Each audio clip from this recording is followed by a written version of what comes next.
Aizen, what happened to those octopuses? Dial and Kurogane took them to the kitchen. They said they were going to make dinner for Kamoana. They're going to feed demons to her? Berseria needs malevolence to survive. That's why they carried them off alive. What do they plan on making? Octopus ink pasta with takoyaki and fried octopus on the side, and Hellavisian octopus carpaccio. Huh? Do they have a takoyaki pan here at the prison?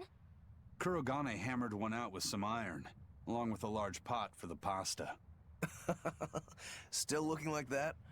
Takoyaki would hit the spot right about now, though. Octopus ink pasta, huh? Like squids, octopuses release ink as a defensive mechanism, but theirs is made of different stuff and is used in other ways. Squid ink is stickier and acts like a decoy, but octopus ink spreads out like a cloud of smoke.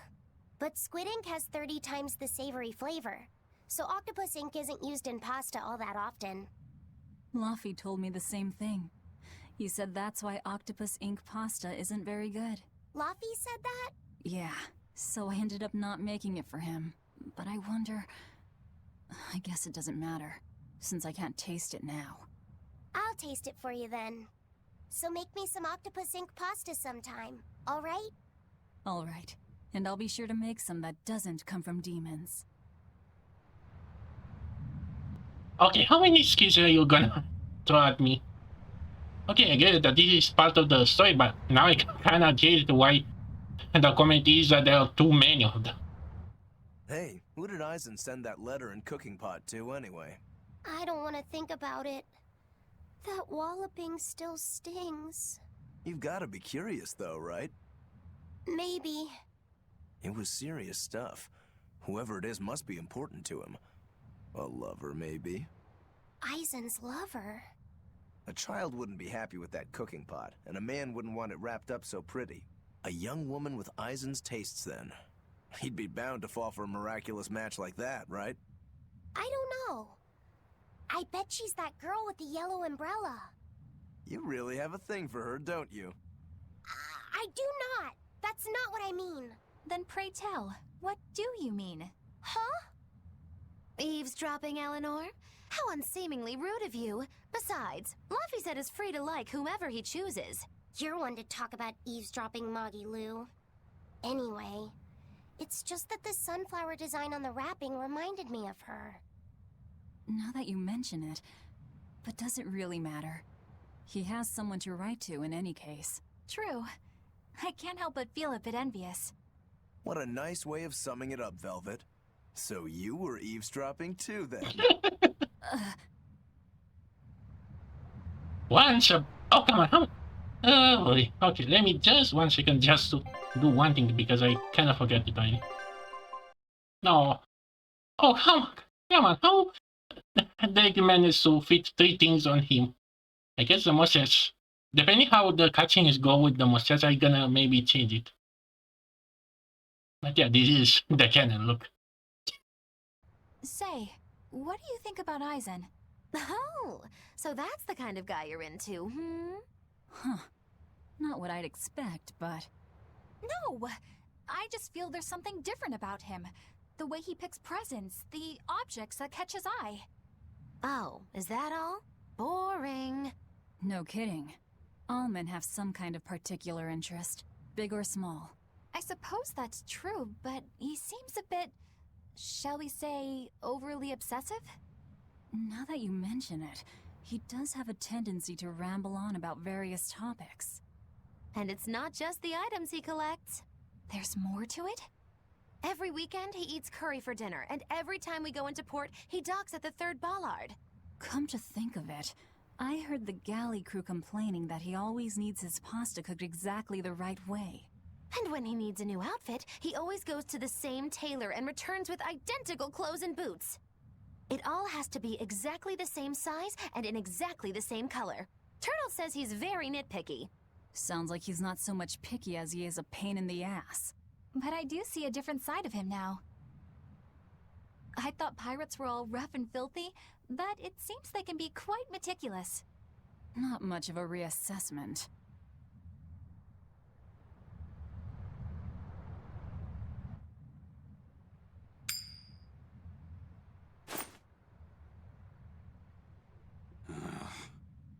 must not feel great only ever getting tails, I bet. Nah, I don't really mind that much. It's way too late for me to start letting that bother me. Yeah, but wouldn't it be nice to get heads at least once? Hell, I know I'd like to see that, and I bet Laphicet here does too. Yeah, I do. Right? That's why I've brought something a little special. Ta-da! What's so special about that coin? It looks identical to the one Eisen already has. The front side does, yes. But both sides of the coin are actually heads. I had Kurogane make it for me custom. If both sides are heads, then not even the Reaper's curse can stop it. Well, yeah, but that's cheating. What's the point in getting heads if it's rigged that way? It's not cheating. It's called effort and hard work. How? If you always work hard and never give up, you'll make your own way forward. All right, I'm in. I'll get that heads for you.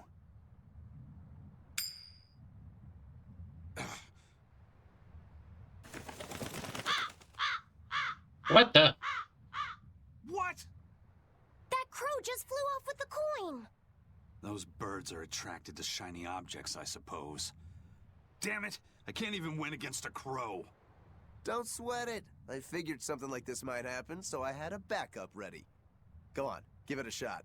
You'll show that curse who's boss this time. All right, here goes.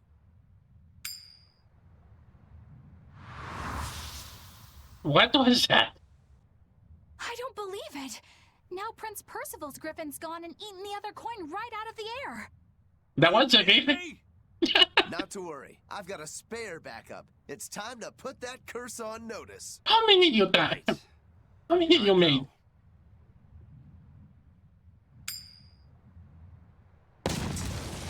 What the hell? Wait, You gotta be kidding me. Reaper's curse or not, does it really have to go this far over a damn coin? It's fine, really. I had a feeling it'd turn out like this. Well, I sure didn't. Yeah, me neither.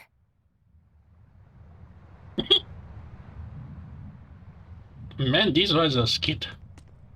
And with that cannot close my... I'm gonna stop recording now and return a little later. But man, that was... Hey, Eisen, is there, anything we can do about the Prince's hawk? Griffin, I mean. Every day, it goes out on these hunts or whatever, and brings back the weirdest stuff. It's making a real mess out of the deck. Hawk's hunt. What's the big deal? Well, yeah, at first it was bringing back good stuff like seaweed and fish, things we could cook with. Sure, I was glad for a while. But then it started to escalate. Now we're talking 150 kilo ambercants and 350 kilo killer swordfish that it's catching. That's not a bad thing, is it? It just means more to eat. It is when they're being dropped from the sky onto the deck. Especially those killer swordfish and razor-sharp bills. What if somebody gets run through by one? Can't you just warn the prince that his bird needs to be more careful? Yeah, we could, but he looks so happy watching his hawk. I'd hate to spoil it for him. Yeah, the prince looks so happy whenever Griffin is flying free. He kept grinning and asking Grocky all nice-like if he wanted to fly some more. Grocky? That's what Kamawana kept calling Griffin. She says she came up with it by combining Griffin and Hawk. This is probably the first time in the prince's life that he's tasted any freedom. His whole life, he's only done what duty dictated of him. Letting Griffin fly was his first free act. To the prince, Grocky is an extension of who he is. So what are we going to do? Nothing, really. It's not like it really hurt anybody. But it's punctured some major holes on the deck. I'm sure even the prince knows when to rein it in.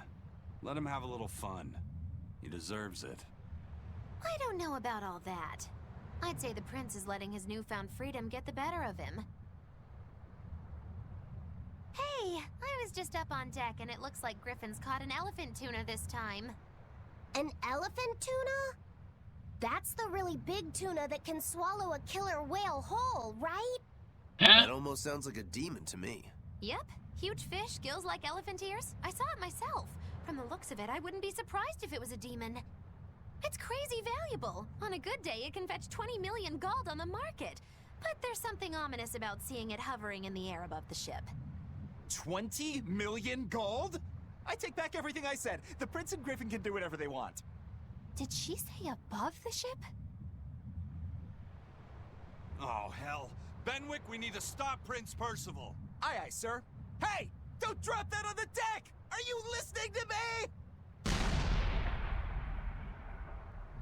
Did the Griffin find the Talia by accident?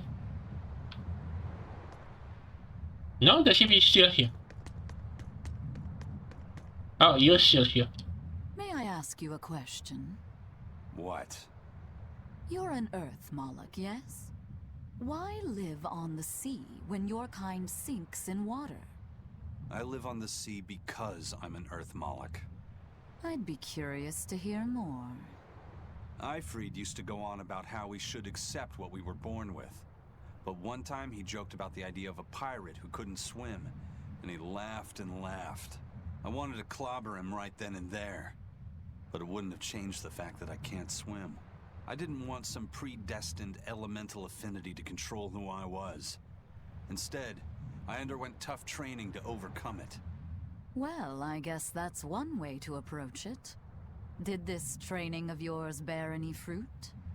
Well, as soon as I stepped into a river, a big flood brought down a landslide from the mountains and swallowed me up. Then, when I tried going into a lake, the seaweed suddenly multiplied and tangled around my body, nearly drowning me. And then finally, when I tried jumping into the ocean, a huge whirlpool formed with me at its very center. The Reaper's curse at play? As far as I'm concerned, my Earth affinity and my Reaper's curse aren't much different, and that they've both shackled me since I came into being. This is about pushing and challenging the constraints I was born with. So, did you eventually learn how to swim? Pretty much, yeah. As long as I never let go of my portable life preserver. Oh, huh.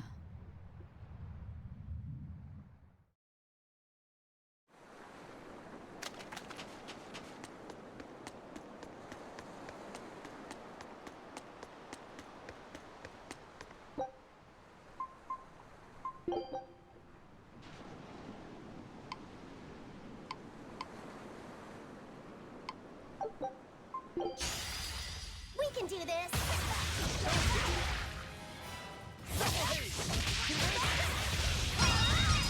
Clear off!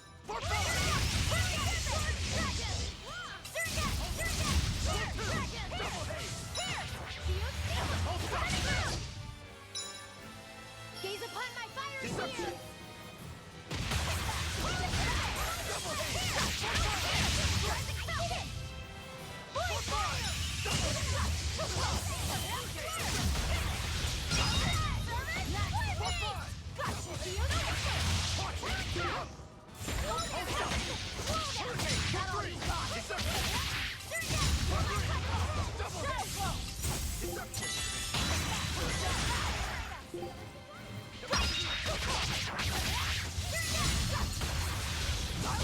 Gaze upon my fire shield!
stop you! Deception!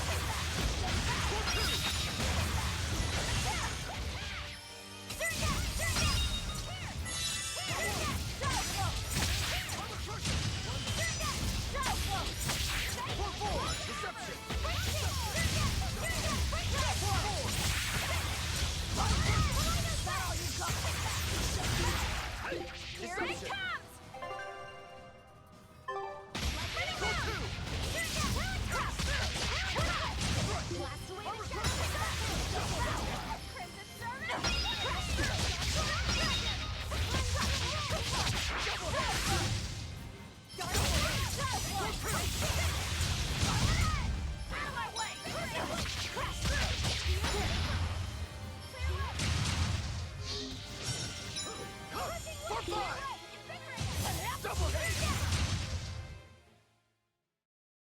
You're not hurt, are you? No, I'm fine.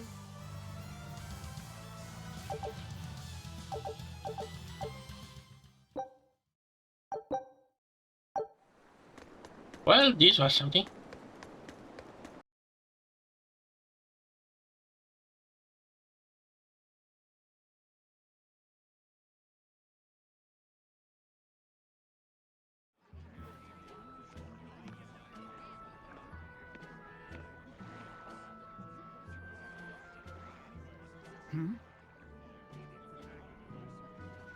The boss has given me a message for you.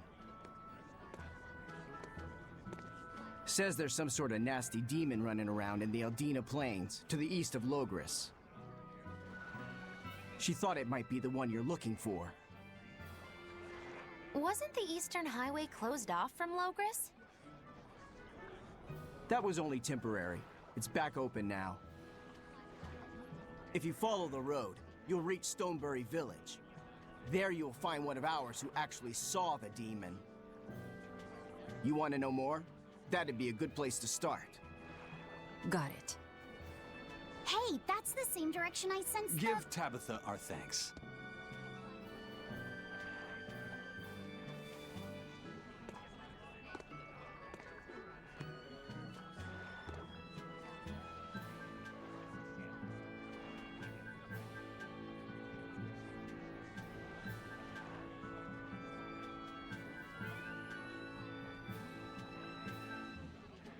It's looking more and more like we're on the right track. We ought to go check out that Bloodwing story. Then let's start by going to Stonebury. Hey, Eisen, did I say something wrong back there? No. I just didn't think we needed to give the Bloodwings any information for free. Huh? He means the Earth Pulse points, kid. We're the only ones who know about them. But aren't we on the same side as the Bloodwings? We're not enemies with them. But I wouldn't go so far as to call them our friends either. That's just how it goes in the underworld. Things can change at the drop of a hat. A poison hat. But how are they supposed to trust us if we don't show them trust in kind? That messenger knew our faces, even though we'd never met. He was here waiting for us, even though we hadn't told anyone where we were going. You're right. We hardly know the first thing about them, and yet they seem to know every move we make. They could easily sell us out if it struck their fancy. They'll work with us as long as we're a useful ally in their resistance against the Abbey. But the more tricks we can keep up our sleeve, the better. We've got each other's back, but only as long as we hold a knife up our sleeve. That's what counts as trust in the underworld. That sounds terrible. But at least you can trust that Tabitha's cooking will be tasty. Can't argue that.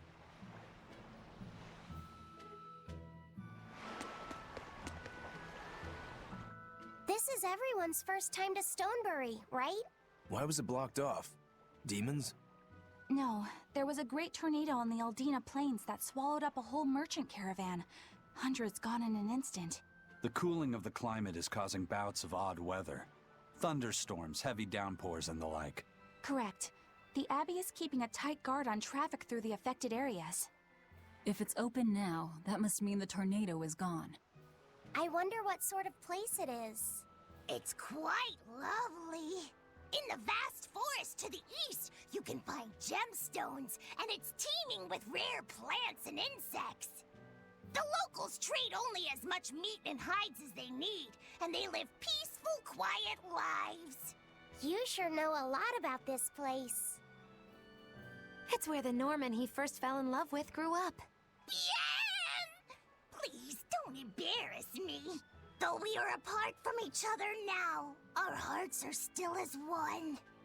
Immediately after you and I made our pact and set off, she fell in love with some macho Norman and moved away. What? Why haven't I heard about this? How long have you known? Oh, I don't know. Maybe I found out during my long search for you.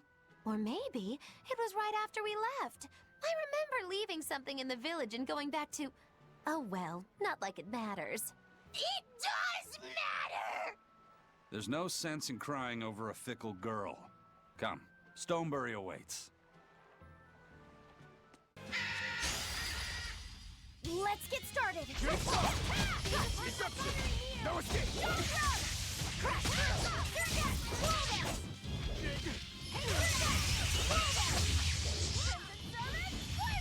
Form one! Disruption! Killing flash! But I'm this close, I won't miss! Form zero! Form one! Form two!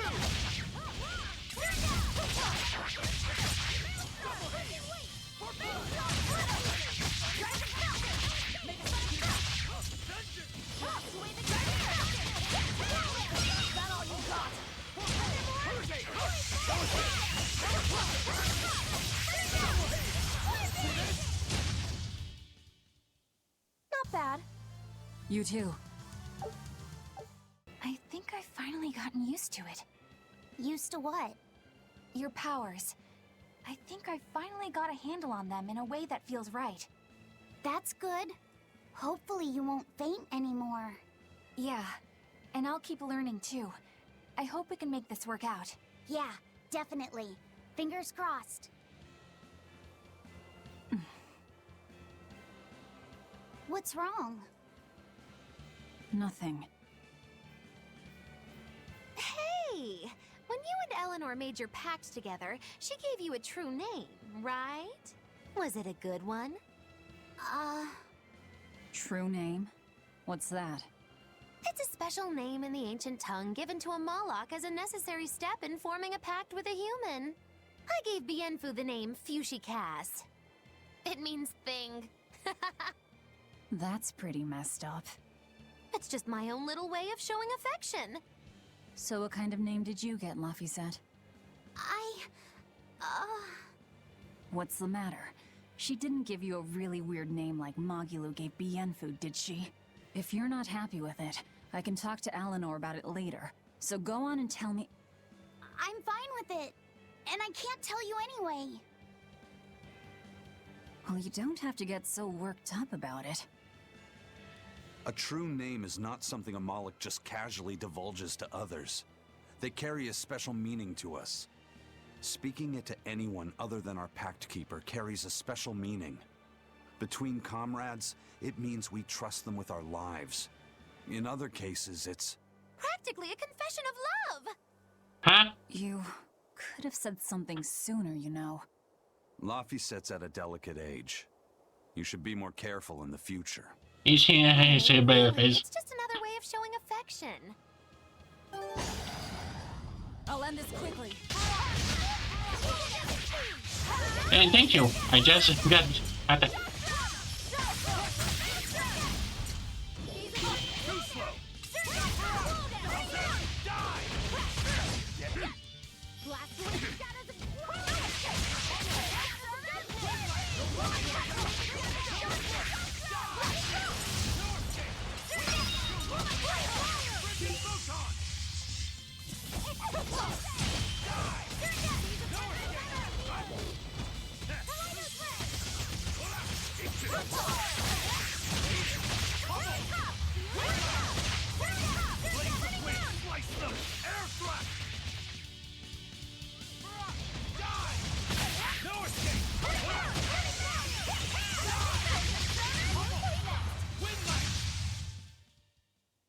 Is this also part of the Reaper's curse?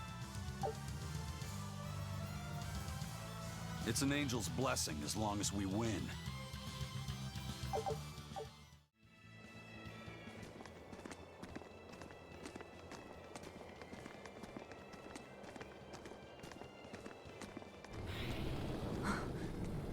Uh-oh.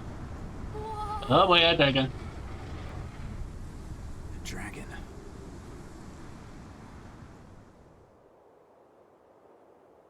That's gotta be the demon Tabitha wanted us to know about. It's flying free, but could it still be a Therian?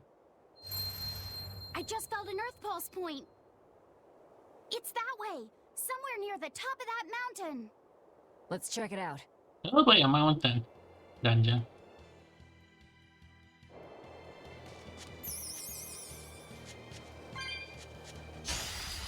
Wait, what did... Why did that attack me? Wait, hey?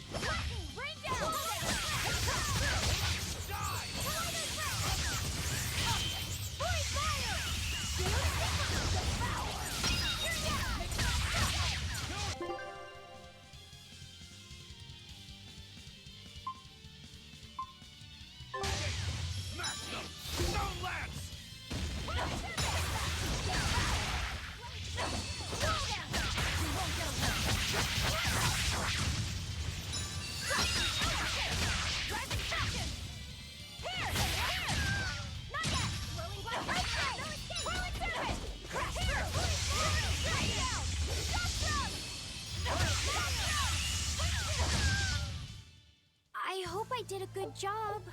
I